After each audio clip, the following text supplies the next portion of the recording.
हजार वाला स्कीम पूरा 100%। కాంగ్రెస్ ప్రభుత్వం హయాంలోని మైనార్టీల సంక్షేమానికి పెద్దపీట వేశామని వార్షిక బడ్జెట్లో పెద్ద ఎత్తున నిధులు కేటాయించామని మంత్రి శ్రీధరబాబు తెలిపారు. రంజాన్ మాసం సందర్భంగా మహాదేవపూర్లోని మసీదులో ప్రభుత్వం ఏర్పాటు చేసిన ఇఫ్తార్ విందులో స్థానిక మండల కాంగ్రెస్ పార్టీ నేతలతో కలిసి ఎమ్మెల్యే పాల్గొన్నారు. మైనార్టీ మహిళలకు ఉపాధి కల్పించేందుకు ప్రణాళిక రూపొందిస్తున్నట్లు సఫలం చేసేందుకు మైనార్టీలు కృషి చేయాలని మంత్రి సూచించారు.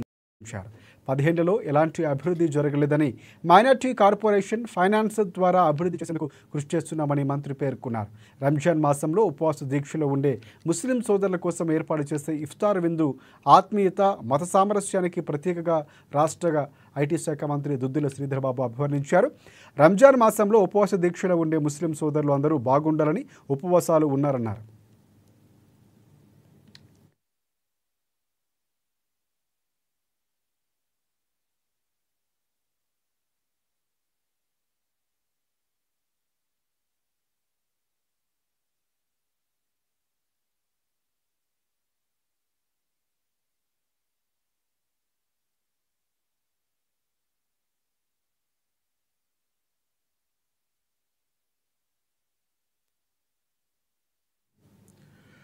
కుల మత తేడా లేకుండా అన్ని వర్గాల